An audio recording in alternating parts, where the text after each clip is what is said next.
Hey guys, welcome to my channel. My name is ReadingBear and I hope you are ready for some more stories. And today, we'll take a look at some new entitled people content. If you enjoyed my content, please don't forget to subscribe to my channel and post some bear emojis in the comment. And now, let's dive right into the stories.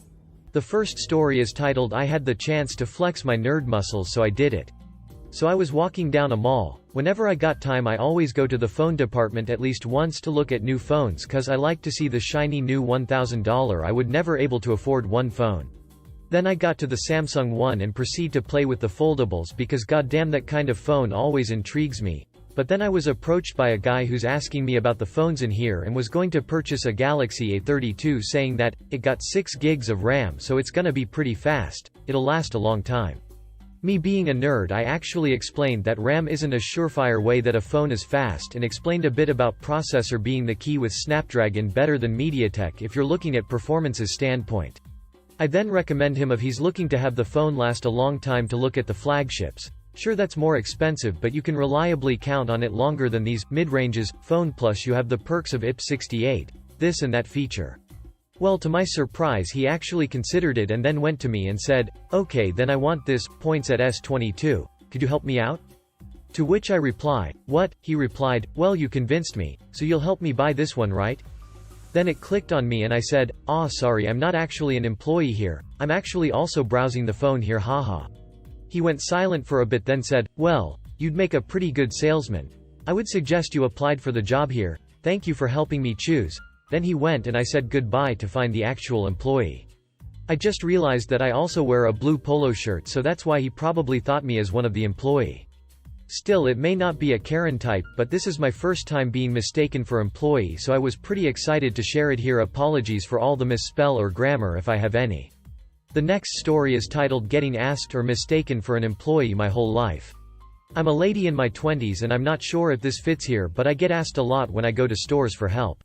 At first I thought it was a weird occurrence as sometimes I would be in pajamas and still people would assume I worked there.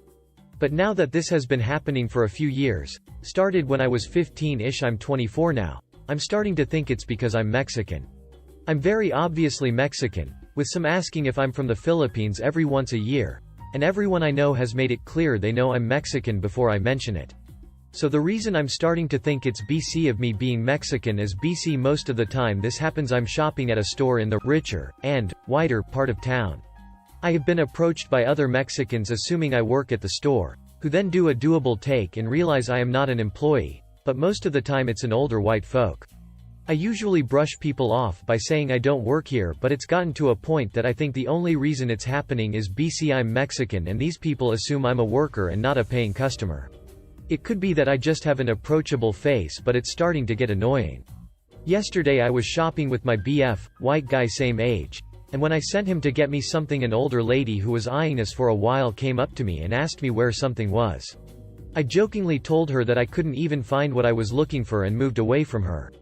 None of my clothes looked like Target employee clothes, in fact I was covered in dog hair from my actual work when she approached me. Sorry if this comes off as a rant but does anyone else experience this? Am I always assumed to be an employee because I'm a Mexican shopping in the richer part of town?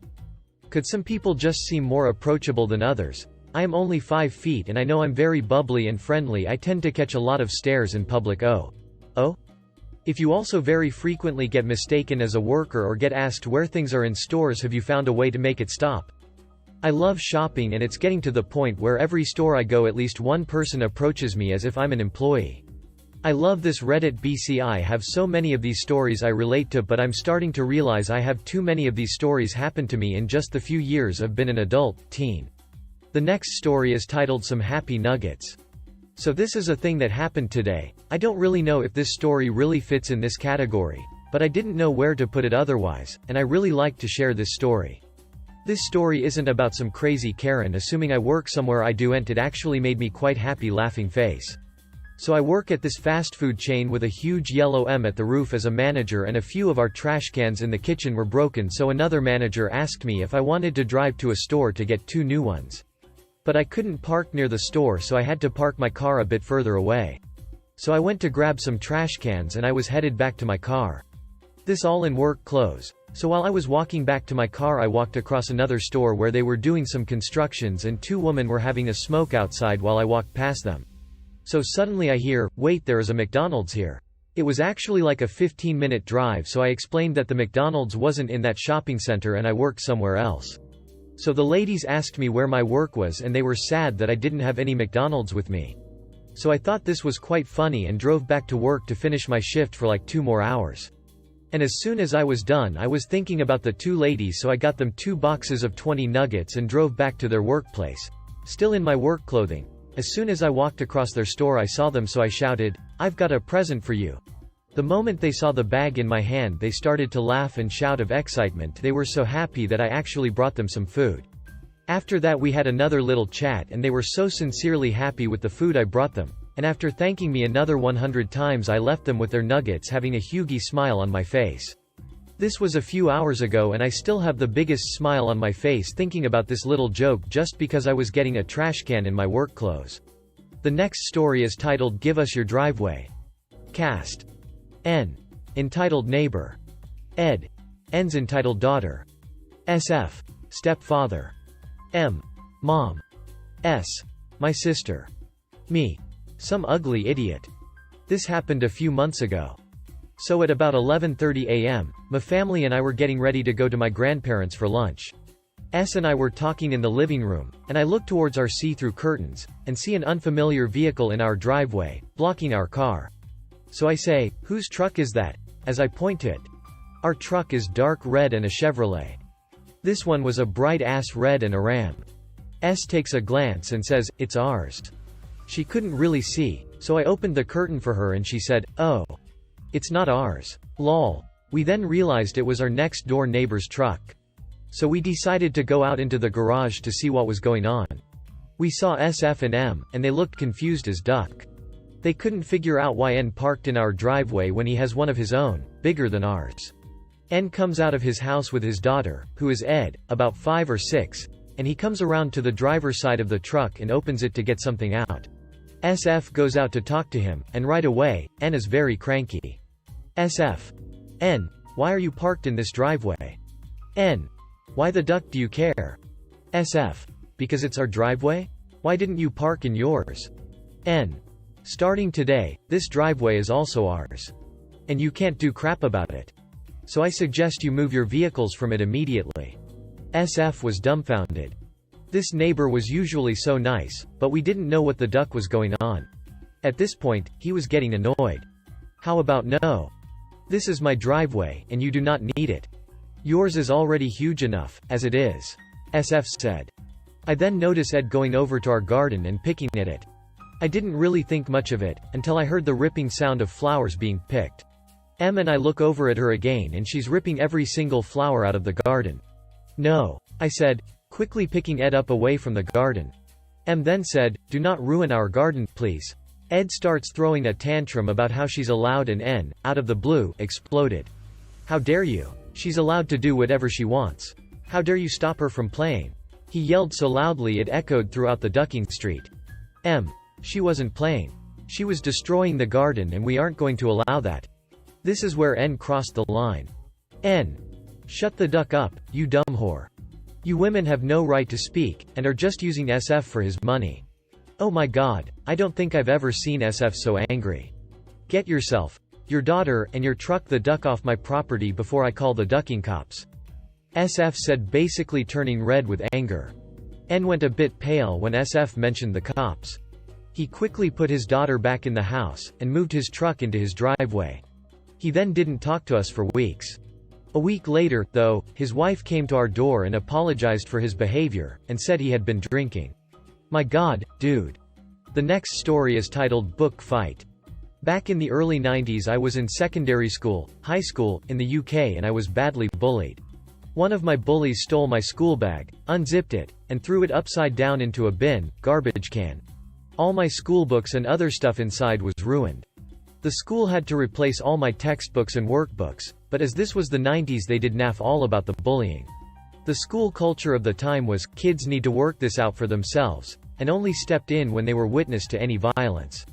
This culture changed at the end of the 90s when several high-profile bullying stories, ending in the victim ending their own lives, and the backlash forced schools to change their policies on bullying. I was given some money, by my parents, to buy a French to English dictionary as my old one was unusable, as well as it stank of rotten food. On the way back home one day I walked into a store, the now defunct store chain Woolworths, as they had a book sale on. I was looking in the book section for about 10 minutes when I found the last French dictionary and I could just about afford it. I then felt someone try to snatch it out of my hand from behind me and I quickly turned around to see a woman scowling at me. Now I was a big kid, starting puberty long before my friends, and I had a mustache at the age of 9. I couldn't fit into a standard school uniform, so instead my parents bought me a suit and we had the obvious school's badge stitched into the breast pocket of the blazer. I was also wearing a school tie as well as having a duffel bag, school bag, hanging from one shoulder. The employees and management all wore shirts, name tags, and black trousers. I basically said, "What the hell, lady?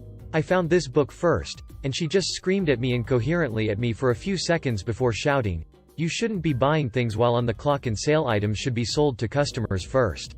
I looked at her for a few seconds, out of confusion, and said, "I don't work here." Well, she didn't like that and then pushed me in the chest with both hands, knocking me backwards over the stack of sale books, and I somersaulted backwards over them out of sight, landing at the other side of the sale display with half the display's books falling on top of me. The display was in the middle of an aisle. At that I think the manager was running over, proclaiming, "What happened here?" The Karen then screamed that I, the employee, assaulted her and tried to steal her book, which I was still holding laying on the floor face down. The manager said, "I was watching you from back there," pointing to the other side of the shop, "and I could hear you screaming at this kid." The Karen said, "What kid?" I calmly stood up, from behind the display, brushed myself off and said, "I'm 13 years old. I'm a customer and," pointing at the Karen, "she just assaulted me by pushing me over these books." At this the woman looked like a deer in the headlights and bolted out the store, not saying a word. The manager apologized and gave me the dictionary for free. I used the money my parents gave me to buy an art book. My mum was not pleased to have to sew my trousers, as tumbling over the stack of books ripped a pocket and part of my trouser leg down the seam. The next story is titled A Short and Wholesome Tale of My Youth. When I, 26, was around 10 or so, my family and I took a trip to a museum that had a display on ancient Egypt, including actual mummies laid out in display cases. Me, being the history nerd I was absolutely ecstatic. I'd read dozens of books on ancient Egyptian history, studied the mythology, etc. I was over the moon to be able to see a real live, dead, mummy. We'd been at the museum for about an hour, with me loving every second, when a group of school kids came through with their teacher. They were impressed with the mummy I was standing by, too, and started asking questions of their teacher who didn't know the answers. I did. The first words out of my mouth were, "Do you want to know how they embalmed them?" So, I spent the next half hour telling the kids everything I knew, from how they dried the body, to why they removed certain organs, to the ancient Egyptian belief in the afterlife. And they were eating it up. Afterwards, the teacher came up to me and said something like, "You're the youngest docent I've ever seen. You do work here, right?" And I said no. That I just loved ancient history, still do, and wanted to share everything I knew with people so they'd love ancient history, too. She looked really surprised for a second, then laughed and told me I'd done a really good job, and that I should consider a job at a museum in the future. Still my favorite memory from that trip. The next story is titled Lady Calls Me a Slur, but I really just have debilitating anxiety. Relevant background. I, 26F, have severe social anxiety and am formally diagnosed with agoraphobia. I started going out less and less, then COVID hit, so I stopped going out at all. When this happened 2 months ago, I had been on meds and in virtual therapy for only about a month after not leaving my house for 2 years.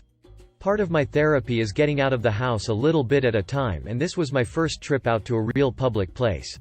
Okay, so my bestie, 25F, knows all about my agoraphobia struggles and has attended a few of my virtual therapy sessions, so she could be my support system.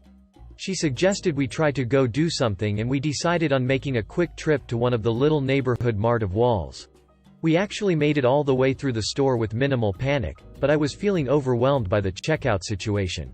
We opted for self-checkout, but I was still trying to be independent, so I asked her to wait by the exit, which is right at the end of the self-checkout section, so she wasn't far. So there I was, minding my own business, scanning and bagging, when this lady, in her 40s maybe? She had a lot of mascara goop in the corners of her eyes and was wearing those foam platform flip-flops like it was 1999, if that tells you anything. Came up behind me and tapped on my shoulder. I turned around and all she said was, "My station is messed up," before immediately walking back to her register. I didn't realize she thought I worked there. I was wearing gym shorts and a pink t-shirt, so it's not like I was dressed like an employee. So I turned back around to my register and start to pay for my items. A few seconds later she comes up behind me again, grabs my arm, and says, "Excuse me?" I said my station is messed up. I was frozen.